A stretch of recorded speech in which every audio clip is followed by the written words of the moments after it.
Whatever it takes, I know I can make it through.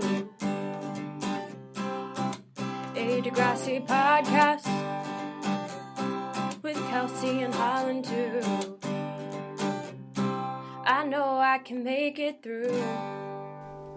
Hi, and welcome to Whatever It Takes, a podcast about Degrassi, the Next Generation. I'm Kelsey. And I'm Holland. And today we're talking about Season 10, Episodes 1 and 2, What a Girl Wants. Jesus Christ. How are we on Season 10? I don't know. How are we done with 80s songs? I know. I mean, we'll get to that. We'll get to it. But first, would you like to read us the Degrassi Wiki summary? Sure, it's long as fuck. Fucking buckle up, I guess. All right. Holly J says goodbye to Declan in New York, only to arrive home to find out that her parents sold their home and will be moving into an apartment due to their financial difficulties. She thinks that she has the title of Student Council President sealed, but is surprised by the popularity of Sav. A redeemed Fiona introduces her new boyfriend Bobby to a seemingly overprotective Declan. Dave makes a list of the hottest Degrassi girls to impress Alli, but there's an error in the computer programming and Alli is ranked low. Can we even count that? Like, why is this even featured in the summary? I don't know. Also, it doesn't make any sense as, like, a way to woo a person, but whatever. I don't know. And then first appearances of Ms. O and Drew Torres. Yep. But first, part 2. Part 2. Holly J enlists Anya to fake a pregnancy in order to make Sav quit the election.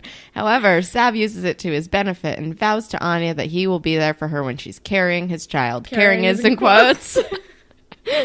Alli makes a biggest losers list and puts Dave at the top as revenge for her being low on the hottest Degrassi girls list. No update on Fiona in part 2. That's kind of a choice. I mean, all right. Note first appearance of Bianca D'Souza. This entire episode was bananas. It was so ridiculous. And there was just a noticeable bump in quality. Yeah. Well, they got that Viacom money now. They got that Viacom money. I think they got those new cameras. And we're doing, like, hour-long episodes now. But this episode is called What a Girl Wants, which is a 1999 song by Christina Aguilera. I can't believe we're not doing 80s songs anymore, and it kind of makes me sad. But it also, I'm kind of excited because I probably have most of the songs we're about to be, like, talking about on my iPod already, so I don't have to, like, download dumb 80s songs out of my iTunes anymore. I love this song. I love early Christina Aguilera. This just reminds me of elementary school. Yes. Yep. And like the Mulan soundtrack kind of too. There's a reflection on the Reflection, CD. yeah. Reflection, What a Girl Wants, Genie in a Bottle, Come On Over. Genie in a Bottle is so good. Genie in a Bottle was always the fave. And then I listened to it like a couple of years ago and I was like, oh, this is extremely dirty. Oh yeah. So that's the title of the episode. I guess it works because Holly J wants to win the election. Fiona wants a boyfriend, but it doesn't go well. And Alli wants to be the hottest girl in school, I guess. Anya wants Sav back, I guess. And will do literally anything to make it so, as we find out. Because she's a loon. Oh my gosh. Anya. Let's just jump on in, I guess. So the episode starts, we're in New York, and Declan and everybody are having a farewell party for Holly J, so it's the end of the summer. And also Holly J's hair looks great. Should we just do fashion, please? Yeah, might as well. Declan's hair is also shorter and darker, I feel like. Yeah, I don't know. Maybe he was about to start being in something else where that was necessary. Maybe. Fiona at this party, Fiona's wearing like a black and gray stripy dress that is not flattering. It's like one of those like shapeless dresses. Yeah, like almost a like bubble dress situation, but not quite. It wasn't good. It was like a bubble dress that didn't bubble at the bottom. Yeah. If that makes sense. Yeah, it's weird. I don't know. Holly J is wearing a green and black. It's like a green dress with black trimming and like a collar to school one day. It's very cute. I liked it a lot. Oh, I was not a fan. But I think in that scene, Sav was wearing a peace sign shirt. He was. Be the change, apparently. Also, Sav, on the first day of school, was wearing a really weird-ass shirt. I couldn't tell what was on it. It was weird and had splotches, and it looked like he like spilled ice cream on his shirt, but that was just his shirt. I don't know. Polo. Oh, Drew was wearing a yellow polo when he like bought Sav a coffee for some reason. That was weird. Anya's hair is dark again, which I love, and her braces are off. And her braces are It off. took me way too long to notice that. Good for Anya. Also, when she first was talking to Holly J, her outfit was crazy, but I also really liked it. She was wearing like a blue shirt and like this like pink and white patterned like track jacket, and then like pants that matched it, like they were like pink or something. I don't know. It was crazy, but it also worked really well. Claire's haircut is cute. I think Connor might have gotten a haircut too, and a voice drop. So Connor's glow up has begun. It has started. I don't like Alli's bangs. Me neither. I very rarely like when people just randomly adopt bangs. It doesn't always work. We can't all be Zooey Deschanel. Holly J is wearing pearls that are tied up at the bottom, which was such a look then. Yep. Fiona's school uniform is not flattering. I understand why she is redesigning them. I think Holly J has like pink Louis Vuitton luggage too. Of course she does. Casey's haircut is terrible. Do not care for it, but also don't care for him. Dave is wearing a plaid brown hat. That is a choice. And also a lot of people wearing shirts with his name on it. And Alli's wearing crazy hot pink earrings. Oh, I liked Holly J's election shirts. They were like rip-off Obama shirts, but then Sav also ripped her off. Yep, but Holly J has some good half-up, half-down hair happening at the end. Yeah. And that's all I got. That's all I got, too. All right. Surprising that we don't have more, but we also haven't, like, met any new people yet, really. Like, I think I was scrolling down, and I don't even think we meet Adam until, like, episode 9 or something crazy like that. Yeah. Well, he's in the like... He's in the theme song. Yeah. Oh, yeah, so we got the new theme song, and we saw all the new people. Also, Leia's still here for some reason. Who knows? I don't know. And Declan is still in the theme song. Yeah. And Peter is still in the theme song. Well, Peter is still on the show. We saw Peter. Though? He was in this episode. He's at the dot now. Oh, he's like the new spinner. He is literally in this episode. Oh, I totally forgot that. Yeah, I don't know. So yeah, they're at the party.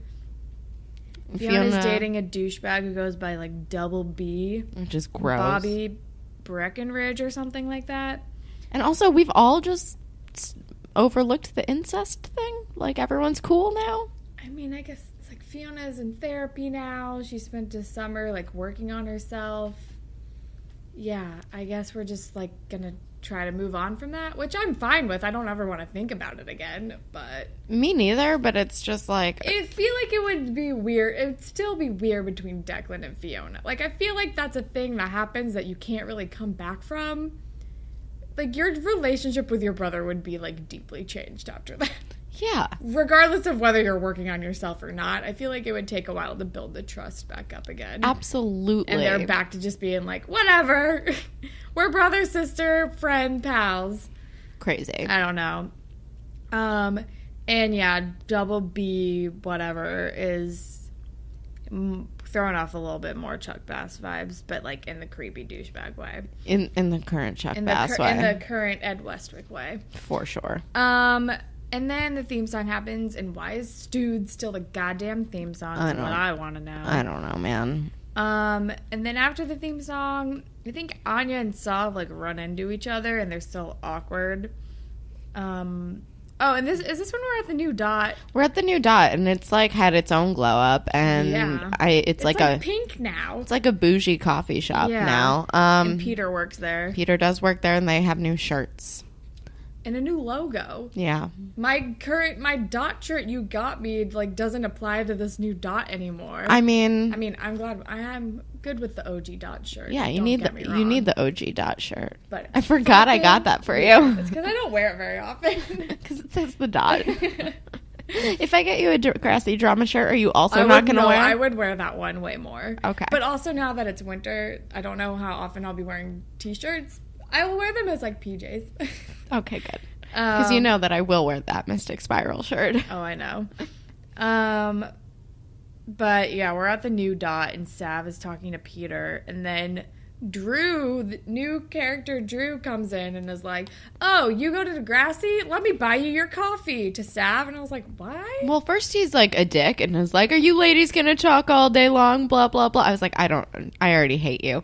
And then he like offers to buy Sav a coffee because he was like, oh, you also go to Degrassi. I'm new. And we're like, how many fucking new kids are going to this school? Again, this does not help dispel my initial thought that he is gay. He's buying like beautiful Sav a cup of coffee. And he does have gay face. He does! I'm sorry, but he does. I know. I literally wrote in here somewhere, Holland was super right about the gay face.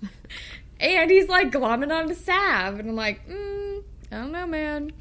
I'm pretty sure he's not gay because Cody thought it was outrageously ridiculous that I said that, but in my brain he is until proven otherwise. But yeah, we're at the dot. He buys Sav a drink, and then we're at school. Claire got a haircut. Love it. Oh, this is when we find out that Mr. Simpson's the new principal. Also love which that. Which is very exciting. And then we find out that Dave has a thing for Alli, and Connor is like, yeah, that can totally happen. To which I say, no, Dave is not her type. But they had some vibes. They have friend vibes. Dave is not her type. Like, I can't imagine a world in which Alli dates Dave. Yeah, she did give him like a brush-off kiss on the cheek at the end of this. She did. Spoiler alert. Their plot is the least important thing ever. But yeah, Dave is like running for grade 10 class rep. And because he wants to impress Alli, I guess. Which, if he knew anything about Alli, would know that that would not work. No. Also, Alli has some great starting lines, which is Dave is like, do you want to help me with my campaign? And she's like, why would I want to do that? And then he's like, I don't know, to spend time with me. And she's like, I'm busy. And he was like, doing what? And she's like, I'll find something, which is amazing. Alli gives no fucks. Like forever, Alli's my queen of my heart. Then we're back in New York, and Fiona's in therapy, and she seems nice. good, being genuinely nice, good, which I like. And she's like saying goodbye to Holly J, and then Holly J and Declan say goodbye to each other, and it's sad because they love each other and have to leave each other. It's so sad. I'm still sad about it. Oh, and then she has a slow-mo exit to the elevators. It's like the longest slow motion. It lasts for way too long. It's like so as she enters the elevator, and then it cuts to his face, and then it cuts to her face, and like between all the cuts, like the doors are closing. I'm like, I get it. Let's speed this up, guys. It is several minutes of her leaving. It's a super long slow motion scene. But then we're back at school, and Casey's haircut's bad, and this is when we find out that Dave made a dumb, like, girl ranking list. And it's called Dave Turner's Girls of Degrassi. And here's the thing. And I was like, what is this, Rick 2.0? It's gross. First of all, extremely gross. Yeah. Second of all, like, who gives a shit about Dave's opinion? Nobody. Literally nobody. Although Alli seemingly is, well, I don't know. Alli is offended because the algorithm of the list was just supposed to put her as number one automatically because he thinks this is how he's going to impress her for some reason. Yeah, I don't understand the logic behind this at all. I don't understand it at all either. But somehow she ends up as like number 42 and she's really mad about it. It's like, okay, why do you give a shit what Dave thinks? Seriously. But then Mr. Simpson walks in and he's like, everyone walks into the media immersion room. They're like, where are all the chairs?